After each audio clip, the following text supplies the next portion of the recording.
Thank you so much for tuning in. Today, it's all about the brand new Shondaland series, Bridgerton, that's just about to drop on Netflix. It's based on an incredibly popular series of novels by Julia Quinn, and today we got the chance to speak to one of its stars, Regé-Jean Page, as well as the showrunner, Chris Van Dusen. Check it out.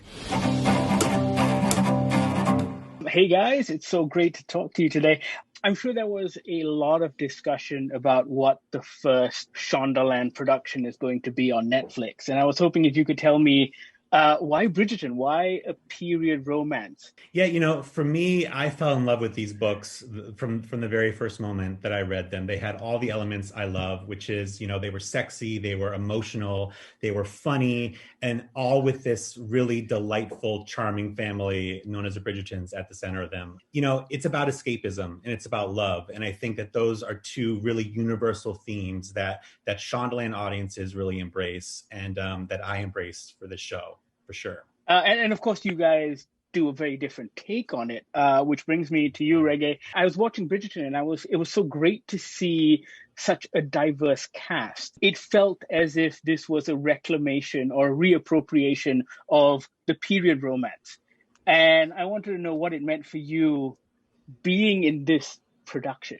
I've always preferred the term representative to diverse myself, because divergent from what? I'm never quite comfortable centering otherness. I think it's representative of people who've always lived in the world. African Americans didn't pop into existence after the civil rights era. They've always existed. It's just about when we point the lens at them.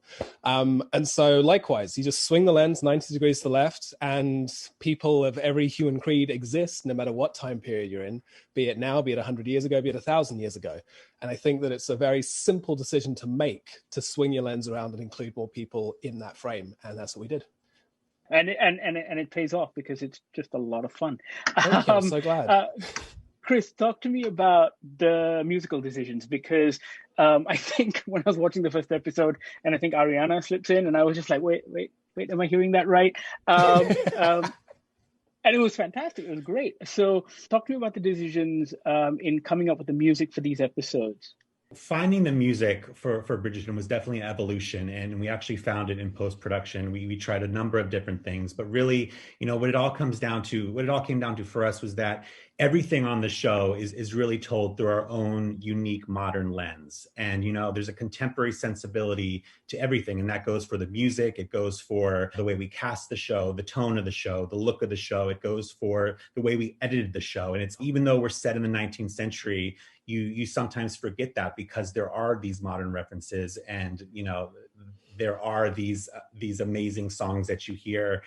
The important thing for us was when an audience member is watching the show that they feel the same way the characters themselves feel on screen. So when Daphne, for example, is walking into a ballroom and she hears the classical version of Thank You Next by Ariana Grande, there is a sense of excitement and there is, a spirit there. And we want the audience to feel that very same way. Regé, talking about that contemporary feel, I think a lot of the conversations we hear in the show feel like they could happen today.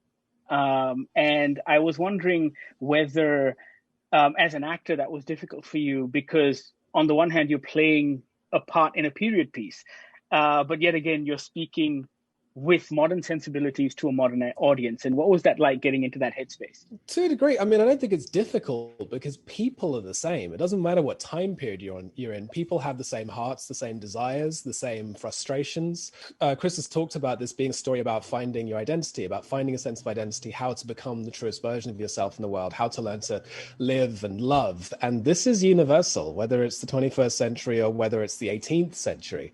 And so you can dress it up in different clothes, you can play different music around it, but the central story is completely universal.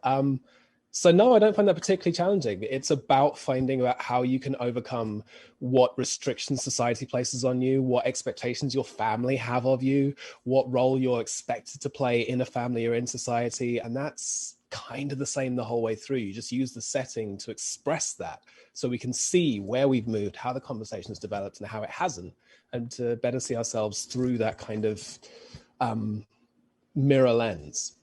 Very cool. Chris, what was it like with Julie Andrews? Yeah, Julie Andrews, what is there to say about Julie Andrews? She is an absolute legend, and I think working with her will remain a highlight in my career forever. We offered Julie Andrews the part of Lady Whistledown, and never in a million years thinking that she would actually accept it or that this would actually work out. But, she ended up reading the scripts and loving the scripts and falling in love with the show. And she said yes. And I'm so thrilled that she did. And I think that's really one of the things I'm really excited for audiences to hear, the words coming out of Julie Andrews' mouth as Lady Whistledown, because she gets to say the most scathing things, but always in her bright, signature Julie Andrews kind of way. There are, I've lost count how many novels there are which Julia Quinn wrote. I'm assuming you guys have a multi-year arc and plan for this thing. There is a plan. I think there is a plan. I think it's a little too early to talk about. The first season focuses on Daphne Bridgerton and her romance with Simon, and there being 8 Bridgerton siblings, 8 books. In success, I would love to focus and tell stories on each of those siblings for sure. All right, so 8 seasons in a movie then. A movie? Where's your ambition, sir? Sorry. Not to mention the toy line. Come on. A trilogy. Yeah, exactly. And then you split the last movie into 2 parts. Thank you guys so much for this. It's been a pleasure talking to you. Great show. All the best. Thanks so much. Thank you very much. Bye. Bye-bye.